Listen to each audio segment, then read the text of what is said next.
এই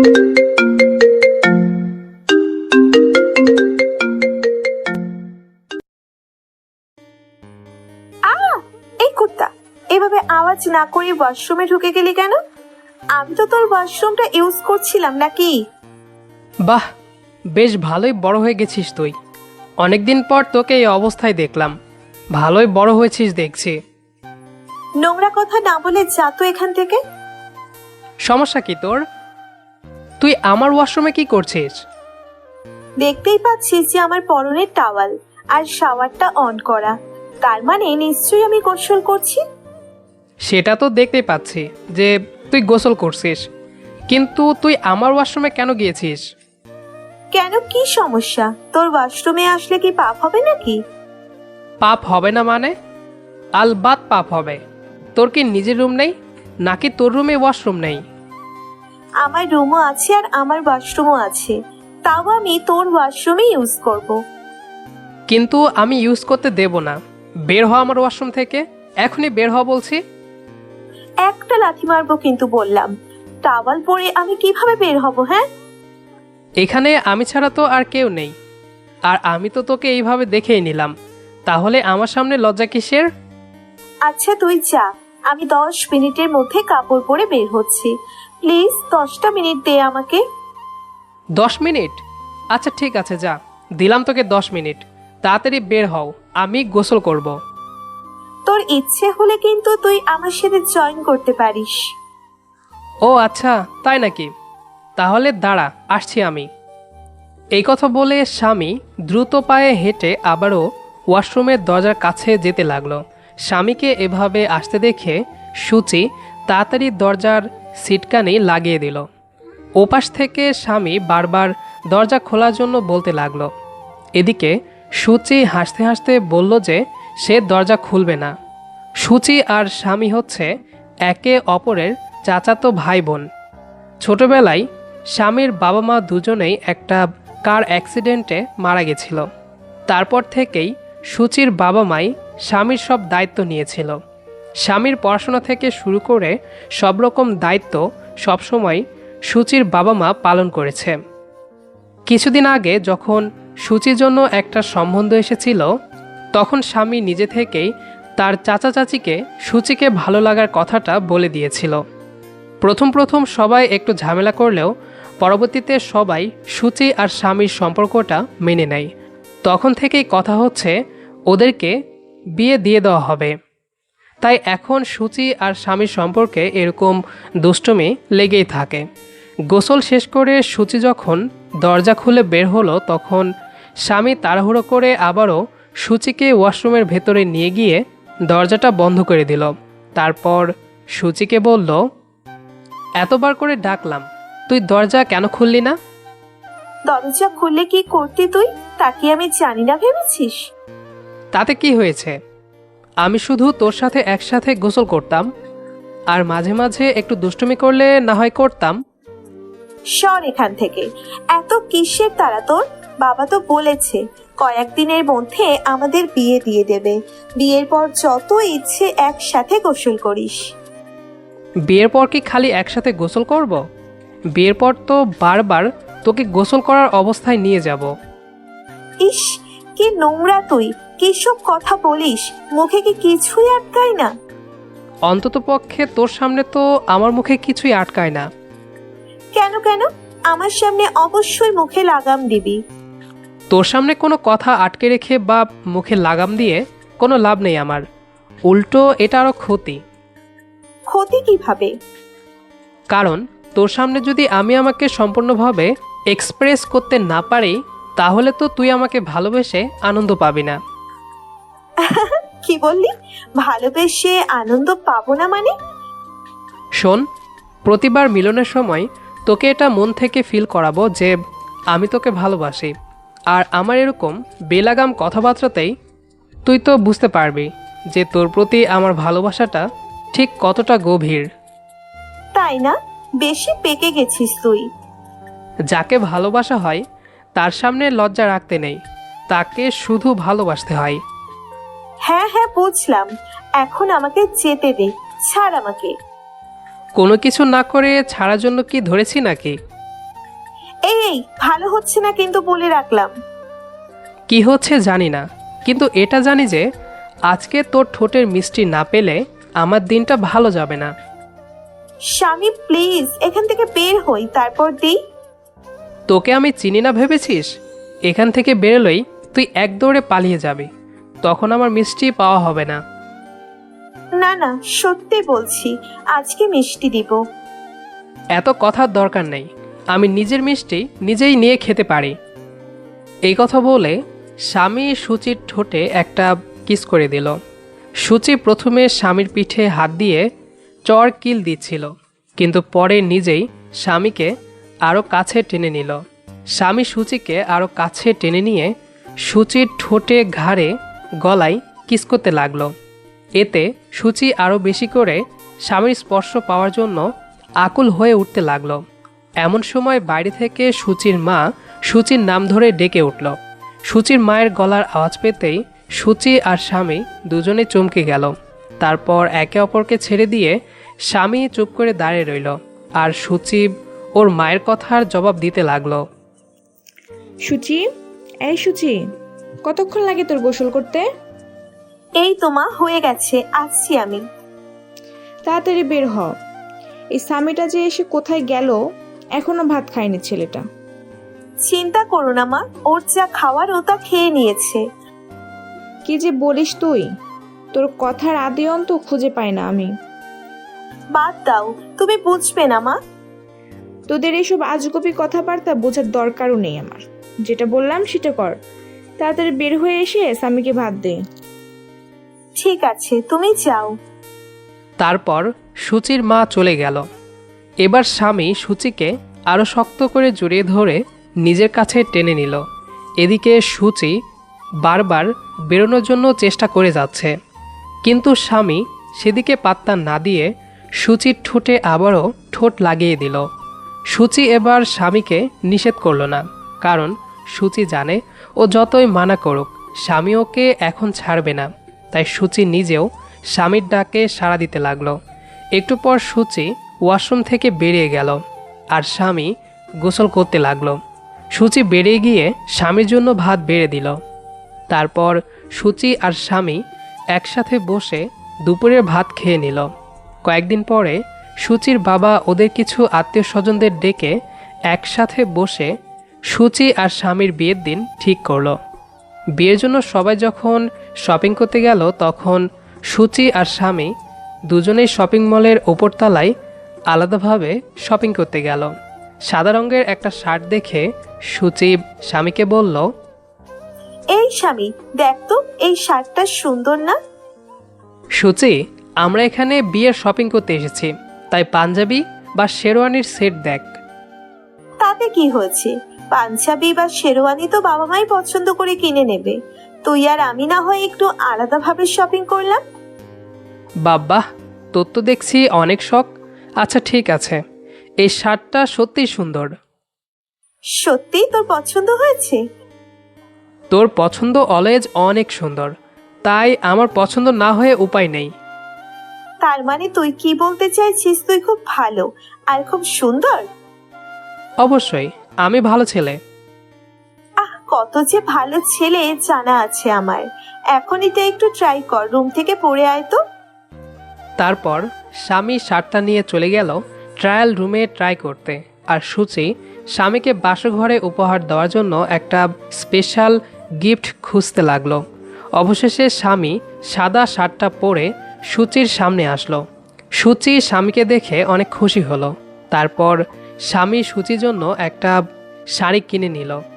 এছাড়াও ওরা সবাই মিলে বিয়ের জন্য অনেক অনেক শপিং করলো। তারপর সবাই মিলে বাসায় গেল। বাসায় যাওয়ার পর স্বামী ক্লান্ত হয়ে বিছানায় গা এলিয়ে দিল। স্বামী ওভাবেই বিছানায় শুয়ে শুয়ে সুচিকে ডাকতে লাগলো, সুচি, এই সুচি, কোথায় তুই? একটু এদিকে আয় তো। তোর কি হলো রে, এভাবে চেঁচাচ্ছিস কেন? আর কয়েকদিন পর আমি তোর স্বামী হব, আমাকে একটু তো সম্মান দিতে পারিস নাকি? কাকে সম্মান করব? তোকে সম্মান করব আমি? স্বপ্নে দেখ।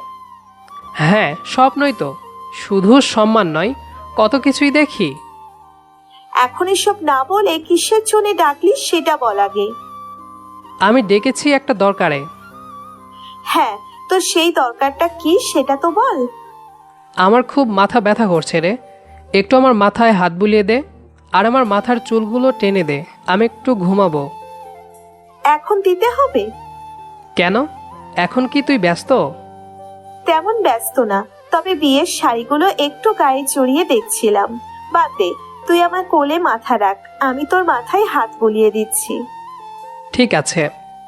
তারপর সূচি গিয়ে স্বামীর বিছানার ওপর উঠে বসল আর স্বামী গিয়ে সূচির কোলে মাথা রাখল। সূচি আস্তে আস্তে স্বামীর মাথায় হাত বুলিয়ে দিতে লাগলো। স্বামী সূচির কোলে মাথা রেখে সূচির কোমর জড়িয়ে ধরে শুয়ে ঘুমাতে লাগলো। এভাবেই দুজনের মধ্যে আন্ডারস্ট্যান্ডিং তৈরি হতে হতে ওদের বেশ কিছুদিন কেটে গেল। দেখতে দেখতে চলে আসলো ওদের বিয়ের দিন। বিয়েটা খুব স্বাভাবিক আর নর্মালভাবেই হয়ে গেল। বিয়ের দিন রাতে বাসঘরে সূচি বসে স্বামীর জন্য অপেক্ষা করছিল। যথাসময়ে স্বামী বরবেশে বাসঘরে ঢুকলো। স্বামী বাসঘরে এসে সূচির সামনে গিয়ে সূচিকে বলল, কি ম্যাডাম, কেমন লাগছে? কেমন আবার লাগবে, যেমন লাগার কথা তেমনি লাগছে। কেমন লাগার কথা সেটা তো বললি না। সত্যি বলতে তোকে বিয়ে করতে পেরে আমার মজা লাগছে। কেন কেন, মজা লাগার কি হলো এখানে? কারণ ছোট থেকে আমি তোর আশেপাশে ঘুরেছি, কিন্তু তোকে এভাবে পেয়ে যাব ভাবিনি, তাই মজা লাগছে। ও আচ্ছা, তাই না? তাহলে আজকে মজা বোঝাই। তুই কিসের মজা বোঝাবি রে? আজকে আমি তোকে মজা বোঝাবো। এই, এমন গুন্ডি আচরণ করিস না তো, কাছে আয়। কাছে তো আসবোই, আজ আসবো না তো আর কবে আসবো? তারপর সূচি স্বামীর কাছাকাছি গেল, গিয়ে স্বামীর ঠোঁট দুটো দখল করে নিল। কেন যেন আজকে স্বামীর ঠোঁট দুটো ছাড়তে ইচ্ছে করছে না সূচির। স্বামীও সূচিকে কাছে টেনে নিল। স্বামী আস্তে আস্তে সূচির পিঠে আর কোমরে হাত বোলাতে লাগলো। তারপর একটানে সূচির শাড়িটা খুলে নিল স্বামী। আস্তে আস্তে ওরা হারিয়ে গেল ভালোবাসার রাজ্যে। পরের দিন সকালবেলা সূচির ঘুম ভাঙল আগে। ঘুম ভাঙার পর সূচি খেয়াল করলো ওর বুকে ভারী একটা কিছু অনুভব হচ্ছে। লাইট অফ থাকায় কিছু দেখতেও পাচ্ছে না সূচি। তারপর ওর মনে পড়ল গতকাল রাতের কথা। সূচি বুঝতে পারল যে ওর বুকে স্বামী শুয়ে আছে। খেয়াল করতেই সূচি লজ্জায় মিয়ে গেল। তারপর ওর বুকের ওপরে রাখা স্বামীর মাথায় হাত বুলিয়ে দিতে লাগলো সূচি। এমন সময় হুট করে স্বামী বলে উঠল, কি ব্যাপার, কাহিনী কি? আবারও মাথায় হাত বোলাচ্ছিস? রাতের কথা ভুলে গেছিস বুঝি? ভুলে যাব কি করে? আমি চেয়েছিলাম তোকে মজা দেখাতে, তুই উল্টে আমাকে মজা দেখিয়ে দিলি। বলেছিলাম না আমাকে দেখে তোকে ভয় পেতে হবে? এখন কেমন লাগছে বল? ব্যথায় নড়তে পারছি না আমি। আমি জীবনে বহুত ফাজিল দেখেছি, তোর মতো ফাজিল দেখিনি রে। এই সূচি, খবরদার, তুই তোকারি করবি না। এখন কিন্তু আমি তোর স্বামী। আরে হ্যাঁ হ্যাঁ, মনে আছে আমার, কিন্তু এতদিনের অভ্যেস তুই থেকে তুলতে নামতে তো একটু দেরি লাগবেই, তাই না? হ্যাঁ, তা ঠিক বলেছিস, কিন্তু এখন থেকে চেষ্টা করবি সবসময় আমাকে তুমি বলে ডাকার, ঠিক আছে? অবশ্যই চেষ্টা করব। এখন তুই আমার বুক থেকে ওঠ আগে। আবার তুই বলেছিস? না মানে, এখন তুমি আগে আমার বুক থেকে ওঠো, আমি গোসল করব। তুই একা উঠে গোসলখানা পর্যন্ত যেতে পারবি? আবার একা একা গোসল করতে পারবি? আরে পারবো পারবো, তুই মানে মানে তুমি সরো তো। তুই যদি চাস আমি কিন্তু তোকে কোলে করে নিয়ে যেতে পারি, আবার গোসলও করিয়ে দিতে পারি। তুমি গোসল করাতে নিয়ে গেলে যে সেখানে গোসল হবে নাকি হবে না সেটা আমি খুব ভালো করেই জানি। কি আর হবে, না হয় একটু দুষ্টুমি হবে। নিজের স্বামীর সাথে দুষ্টুমি করবে না তো কার সাথে করবি শুনি? এই এখন একদম কোনো দুষ্টুমি নয়, আমাকে এখন আগে গোসল করতে হবে। তোকে কি করতে হবে সেটা আমি ভালো করে জানি, চল আমার সাথে। এই কথা বলে স্বামী বিছানা থেকে নিচে নামলো। তারপর সূচিকে কোলে করে উঠিয়ে নিয়ে গোসলখানার দিকে চলে গেল। গোসলখানায় গিয়ে স্বামী সূচির সাথে দুষ্টুমি শুরু করে দিল। প্রায় 1 ঘন্টা সময় ধরে ওরা দুষ্টুমি করে গোসল করলো। তারপর আবার স্বামী সূচিকে কোলে তুলে নিয়ে গেল রুমে। তারপর সূচি আলমারি থেকে কয়েকটা শাড়ি বের করলো। শাড়ি বের করে সূচি বুঝতে পারছিল না যে কোন শাড়িটা আজকে পরলে ভালো হবে। এজন্য সূচি স্বামীকে জিজ্ঞেস করলো, এই শোনো, দেখো তো এই সবগুলো শাড়ির মধ্যে থেকে কোন শাড়িটা পরলে আজকে ভালো লাগবে। আজকে তো বিয়ের পরের দিন, আজকে লাল রঙের মধ্যে কিছু একটা পরো। এই, তুমিও আমাকে তুমি বললে? আহা, শুনতে কত সুন্দর লাগলো। এখন থেকে তুমিও আমাকে তুমি বলবে, বুঝতে পেরেছো? আচ্ছা আচ্ছা, ঠিক আছে, আমিও না হয় তুমি বলেই ডাকবো। এখন এই নাও, এই শাড়িটা পরে ফেলো। এমন ভাবে বলছো যেন শাড়ি পরা মানে দুধ ভাত খাওয়া। শাড়ি পরা একটা আর্ট, বুঝেছো, যেটা সবাই পারে না। তুই তো পারিস, তাহলে তুই পরে ফেল। বললাম না, শাড়ি পরা একটা আর্ট যা সবাই পারে না, এমনকি আমি নিজেই পারি না। এই, তুই মেয়ে নাকি অন্য কিছু? এখনো শাড়িটাও পরতে পারিস না? আমি মেয়ে নাকি সেটা তো কালকে রাতেই বুঝেছিস, তাহলে এখন আবার জিজ্ঞেস করার কি আছে? এই যে দেখ, আমি কিন্তু ক্যাজুয়ালি কথাটা বলেছিলাম, কিন্তু তুই ব্যাপারটাকে দুষ্টুমির দিকে ইঙ্গিত করছিস। পরে যদি আবার গোসল করার অবস্থা হয় তাহলে আমি দায়ী না। এই না না, এখন আর কোনো দুষ্টুমি নয়, আর গোসল করতে পারবো না এখন। হ্যাঁ, তাহলে এটাই মনে রাখিস, আর দুষ্টুমি দেখে ইঙ্গিত করবি না, নইলে কিন্তু এখন কপালে শনি আছে। আচ্ছা আচ্ছা, বুঝতে পেরেছি তো আমি। এখন নে, শাড়িটা পরিয়ে দে।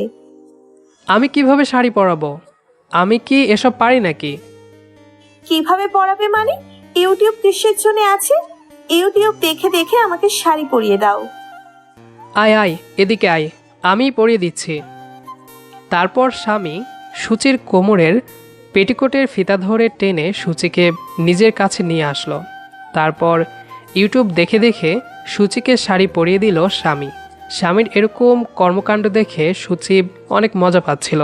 সত্যি বলতে সূচি জানে কিভাবে শাড়ি পরতে হয়, শুধু শাড়ির কুচিটা নিজে নিজে ধরতে পারে না। তবুও স্বামীর হাতে শাড়ি পরার জন্য সূচি মিথ্যা কথা বলল। ঠিক বিয়ের পরের দিন স্বামীর সাথে এরকম রোমান্টিক সময় কাটানোর স্বপ্ন কোন মেয়ে না দেখে। সূচিও নিজের স্বামীর সাথে এরকম রোমান্টিক একটা সময় কাটানোর জন্যই মিথ্যা বলল। কিন্তু অবশেষে যখন দেখতে পেল যে স্বামী কিছুতেই শাড়ি পরাতে পারছে না, কিন্তু এদিকে ওদের এখন ঘরের বাইরে যাওয়ার সময় হয়ে গেছে, তখন সূচি বাধ্য হয়ে স্বামীর হাত থেকে শাড়ি কুচিটা টান দিয়ে নিয়ে নিল। তারপর নিজে এক এক করে শাড়ির কুচি ভাঁজ করতে লাগলো। ভাঁজ করে সূচি স্বামীকে বলল, বলদ কোথাকার, এতক্ষণ লাগে একটা শাড়ি পরাতে?